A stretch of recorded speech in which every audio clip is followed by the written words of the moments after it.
আরোপের।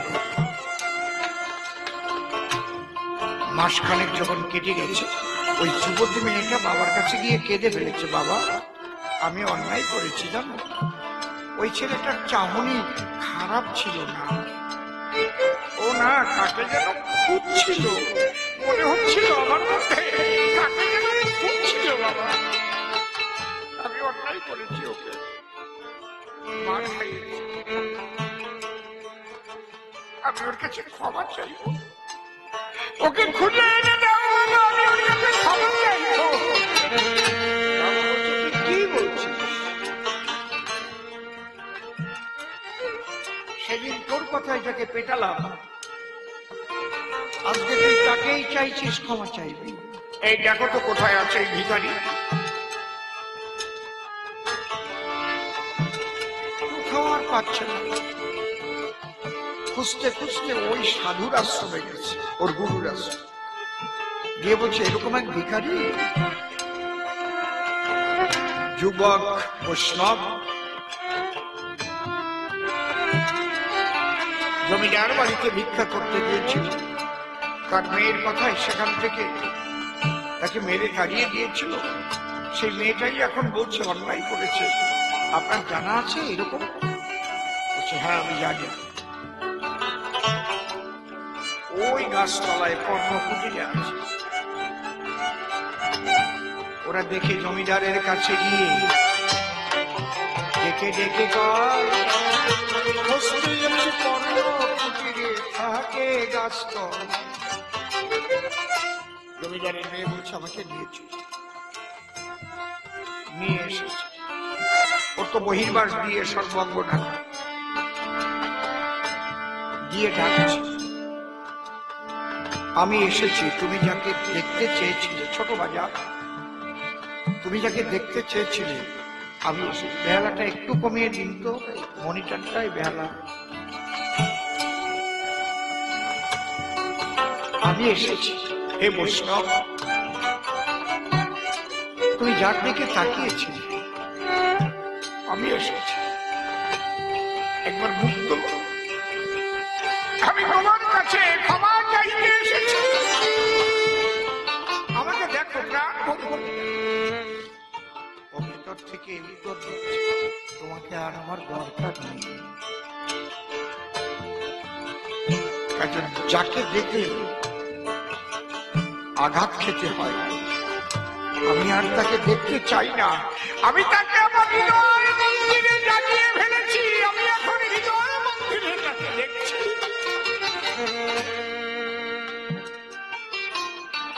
তোমাকে আর আমার প্রয়োজন নেই।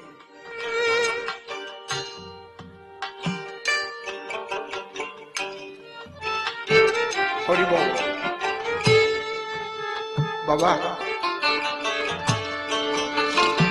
সাধন ভজন খুব সূক্ষ্ম জিনিস, একটু নড়ে গেলে হয় না, রতি মশা কম থাকিলে হয় না, লক্ষ্যভ্রষ্ট হয়ে গেলে হয় না।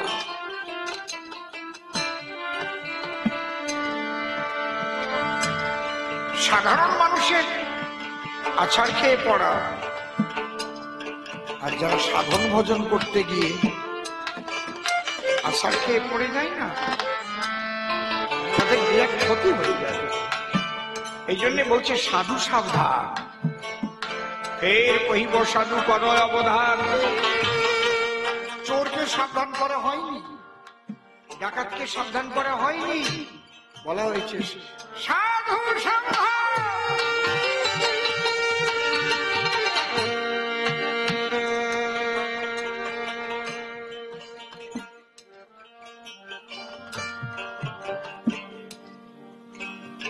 ভজিতে ভজিতে তুমি ঈশ্বরকে কাছে পেলে, এইবার তোমার সেবা ক্রিয়া বলি তোমায় তুলে। প্রথম সেবাই হচ্ছে দাস্য সেবা, তুমি প্রভু আমি দাস, সেবার দ্বারাই নৈকট্যতা প্রকাশ, আমি আগেও বলে গেছি। এই জন্য বলছি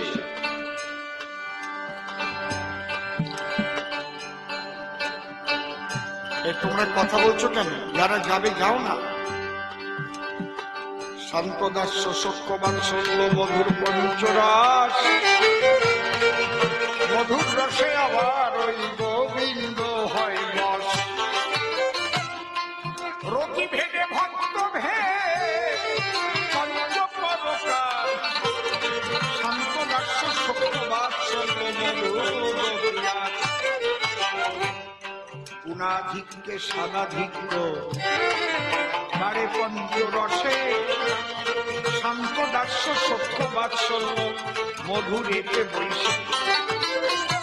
আকাশালী গুণী যেমন ওই পরা পরা ভূতে, এক দুই গণনে বারে পঞ্চ পৃথিবীতে। আকাশার জায়তে বায়ু, বায়ুর উৎপদ্যতে রবৌ, রবৌ উৎপদ্যতে তম, তম উৎপদ্যতে মহি। এক এক করে এই যে পঞ্চতত্ত্ব, মাটির মধ্যে একাধারে পাঁচটা গুণ বিরাজ করে। আকাশের একটা গুণ শব্দ গুণ, বাতাসের দুটো গুণ শব্দ স্পর্শ গুণ, আগুনের তিনটে গুণ শব্দ স্পর্শ রূপ, জলের চারটে গুণ শব্দ স্পর্শ রূপ রস। বুঝতে পারছি? আর মাটির পাঁচটা গুণ শব্দ স্পর্শ রূপ রস গন্ধ। যেমন যেমন মধুর গান্ধার ভিতরে শান্তদাস্য সখ্যবাৎসল্য একাধারে বিরাজ করে।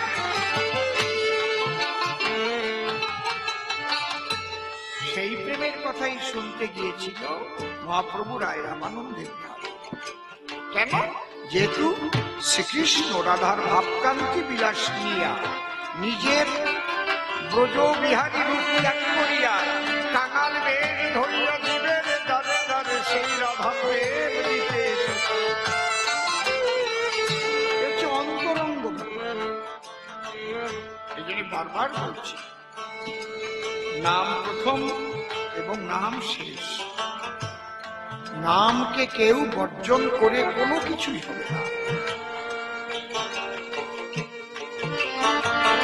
আপনি লেখাপড়া শিখতে গেলে বলি সবার পুরো ভাগে আগে কিন্তু আপনার অক্ষর জ্ঞান লাগে। ক খ সরেও বানান ফলা এগুলো শিখতে হবে না। আকার রসিকার রসুকার শতকিয়া নয়তো তো আপনি অঙ্ক করতে পারবেন। এবিসিডি না জানলে আপনি তো ইংলিশ পারবেন। এগুলো তো বীজ। আপনি লেখাপড়া শিখে বিরাট বৈজ্ঞানিক হয়ে গেলেন, কি ডাক্তার হলেন, ব্যারিস্টার হলেন, ওই অক্ষরগুলো কি বাদ দিতে পারবেন? যে আমি এখন লেখাপড়া শিখে অনেক উন্নত হয়েছি, তো তাই ক খ সরেও আমার এখন আর লাগছে না, এবিসিডি বাদ দিয়ে দিয়েছি, শতকিয়া 1 থেকে 100 পর্যন্ত বর্জন করে দিয়েছি। হবে কথা কন না কেন? যেটা প্রথমকে শিখেছিলে যত উপরে যাবে সেখানেও গিয়ে তোমার ওটাই লাগবে। কিন্তু শুধু এটা জানলেই যে তুমি পিএইচডি ডিলিট হয়ে যাবে তা না। এক এক ক্লাস করে করে করে করে তোমাকে উঠতে হবে।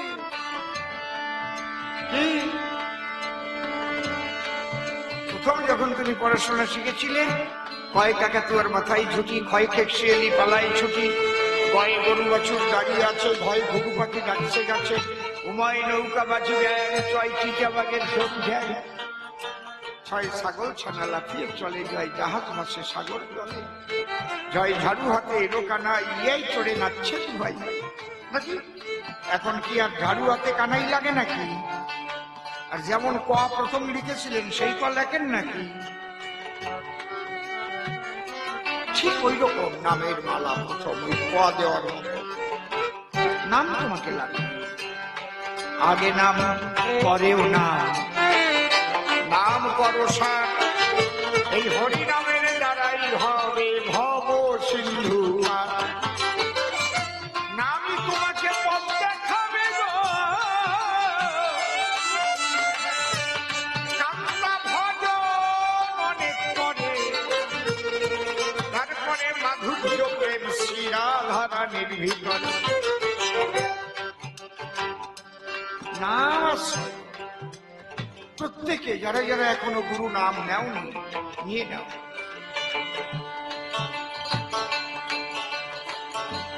নামকে আশ্রয় করতে হবে।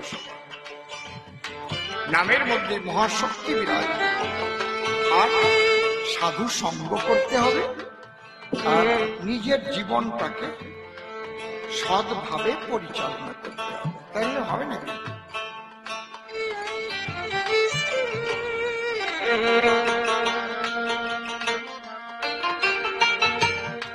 অনেক অসৎ ব্যক্তিও ভগবত দর্শন পেয়েছেন, সেটা কোন সাধু মহাপুরুষের অপার করুণায়।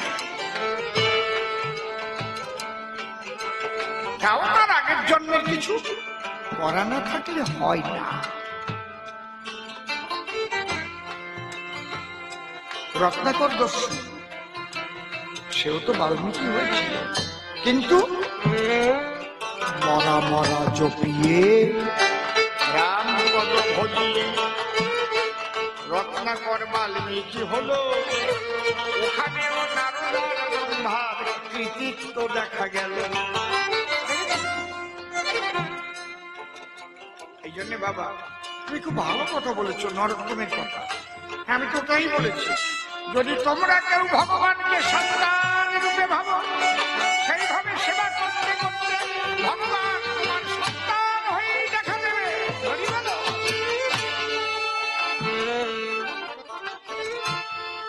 ভগবানকে পিতা রূপে ভাবলে পিতা হয়ে দেখা দেবে। একবার বান রাজা, ভারতে বান রাজা ছিলেন, উনি লঙ্কায় যাবেন লঙ্কেশ্বরীর পূজা দিতে। যে জাহাজে করে যাবেন সবাইকে চায় না নিতে, যাবে তারা গুরু দীক্ষিত যারা, তাছাড়া কেউ জাহাজে উঠতে পারবে না। খাতা কলম নিয়ে বসে থাকবে, বলতে হবে তোমার গুরুকে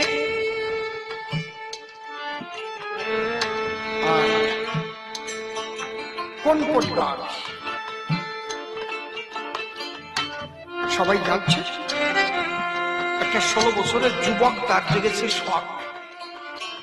সে যখন উঠতে গেছে বলে তোমার গুরুকে, আমি তো এখনো দেখা নেই।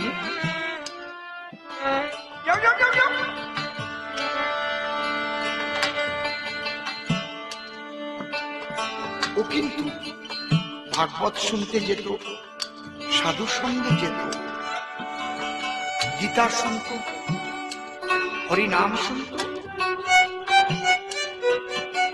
একদিন এক ভাগবত পাঠক একটা গল্প বলছে, ঈশ্বর সর্বময় বিরাজিত। আগে তোমার এটাকে বিশ্বাস রাখতে হবে। এক চোর তার ছোট ছেলেকে নিয়ে ওই ভাগবত শুনেছিল, চুরি করতে গেছে। ছেলেটাকে গাছতলায় দাঁড়িয়ে রেখে ডেকে বলছে, বাবা আমি শীত কাটবো, যদি কেউ আসে তুই করবি, আমরা তোকে নিয়ে পালিয়ে যাব। ওই ছেলেটাও ভাগবত শুনেছে। যখন কেবল শীত কাটছে এই সময় দৌড়ে এসছে, কি এসছে? বাবা ওই ভাগবত পাঠক বললেন তো, কেউ না দেখলেও ভগবান দেখেন, তিনি সব জায়গায় আছেন।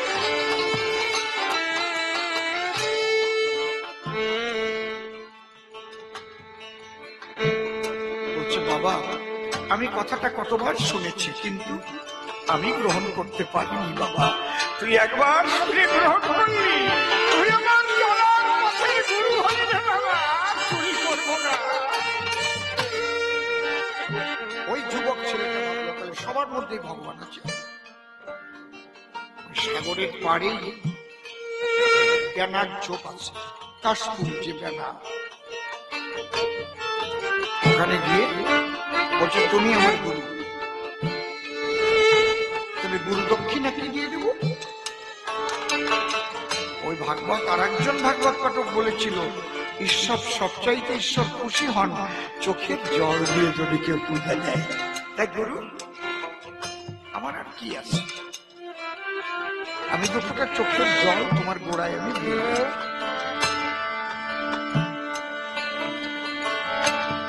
অত্যন্ত আবেগ ভরে কেঁদে কেটে চোখের জল ওই ব্যানার ঝাড়ের গোড়ে দিয়ে দৌড়ে গেছে। জাহাজ ছেড়ে দেবে দেবে, আমাকে নিয়ে যাও, নিয়ে যাও, দীক্ষা নিয়েছি।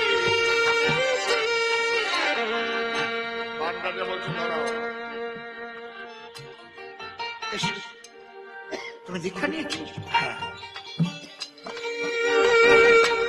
তোমার গুরুকে? বলে ব্যানার ঝাড়। কোন পরিবার? বলে বন বাদার।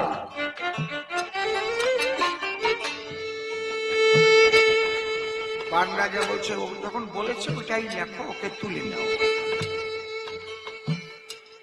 এইবার জাহাজ যখন খুলে মাঝ সাগরে গিয়েছে জাহাজ, বেলাটা একটু কমান নাই মনিটরটা, হঠাৎ তলা ছিদ্র হলো, বিপদ সাইরেন তখন বাজিয়া উঠি।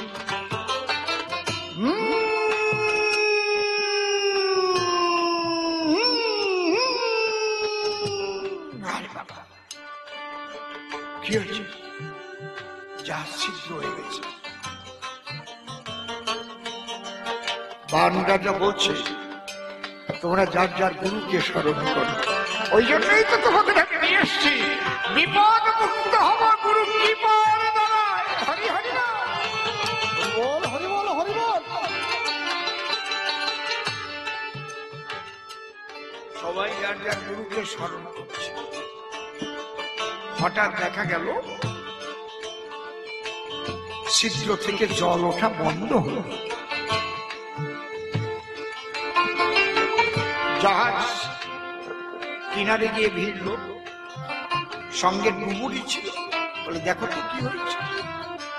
ডুবুরি তলায় ডুব দিয়ে গিয়ে দেখতে পারে একটা ব্যানার ঝাড়, তার গোড়া ঢুকে ছিদ্রের মধ্যে জল দিয়েছে বন্ধ করে।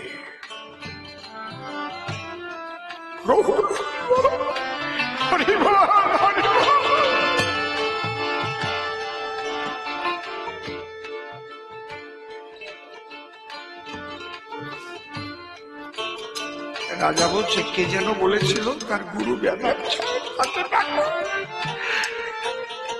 গিয়ে দেখে সে দুই চোখে জলে ভাসছে। হ্যাঁ গুরু গুরু বলে কাঁদছে। গুরু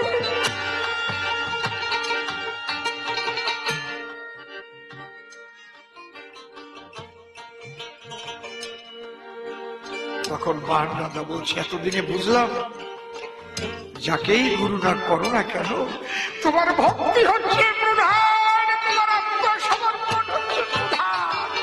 শ্রী গুরু নিতাই গৌর প্রেমানন্দ।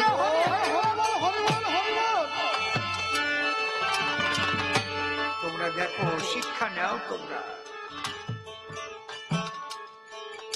মূল হচ্ছে প্রেম ভক্তি মুকুন্দ দাস, তার উপরে কিছু না। স্বয়ং ভগবান ব্যানার ঝাড় হলো প্রভুপাদ দিলঙ্কা।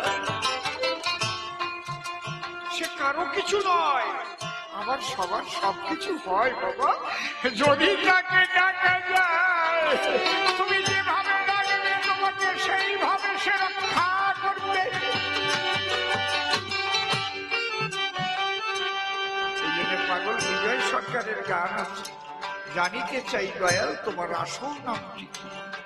আমরা কত নামে ধরা ধামে কত রকমের ডাকি, আসল নাম বলে কিছু হয় না। ভক্তির মাধ্যম ভবারাধ্য মুকুন্দ দাস বলি তোমায়, ভক্তি থাকিলে পরে সে সব কিছুই হয়। সেই ভক্তিকে তুমি যেভাবে তাকে ডাকবে সেইভাবেই দেখা দেবে। দ্বাদশ গোপাল পুত্র হয়ে এসেছিল। পরিষ্কার জবাব দিয়ে গেলাম, সভ্য সবার খাই। দেখতে দেখতে অনেক রাত্রি হয়ে গেছে ভাই। এই বার্তাকে দেখে নিয়ে মনে আছে ভাবো, আমরা দুজন মিলে সভা তলে একটু মিলন গীতি গাবো। আপনারা সবাই উলুধ্বনি হরিধ্বনি করিবেন ভক্তদল।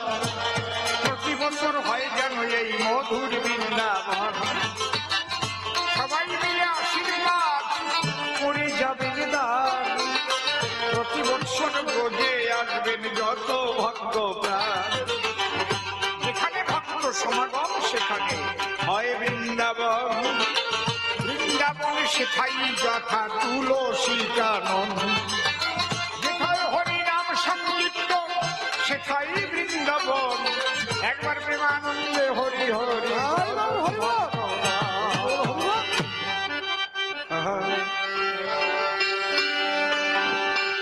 তুমি মেনে নিও, ও তুমি মেনে নিও, তুমি মেনে নিও,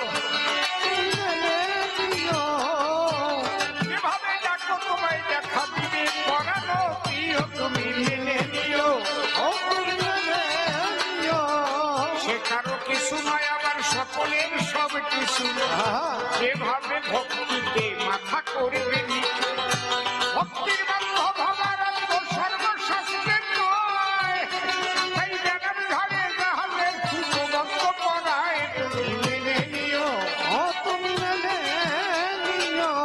কোথায় গেলে মুকুন্দ দাস আসয় আমার ধারে। একবার প্রেমানন্দে হরিনাম করিব এবারে। হরি নামে আছে সকল কিছু, নামে সর্বক্ষণ। একবার হরিনাম করো দিয়ে তুই সুখের জল। কিভাবে নাম করলে পরে কিভাবে নাম করলে পরে তোমায় বটে পাবো, সেই কথা তুমি আমি জেনে নেব। সেই কথা তোমার কাছে আমি জানতে চাই। দয়া করে বলো গুরু, শুনে বটে যাই। তুমি মেনে নিও, তুমি মেনে নিও। এই বাবাজি আমার শিষ্য কমল সরকার। ওর পরিচয়টা সবাই একটু দেওয়াই দরকার। তবে কিভাবে নাম করলে পরে প্রেম ভক্তি আত্মসমর্পিত হয়ে হরিনাম করিবে। তুমি মেনে নিও, তুমি মেনে নিও। আত্মসমর্পণ করলাম তোমার চরণ তল। ভক্তি যাতে হয় আশীর্বাদ করো সবতল। তোমার কাছে আশীর্বাদ আমি বটে চাই। কেন কেন ভক্তি নিয়ে আমি শেষের দিকে যাই। তবে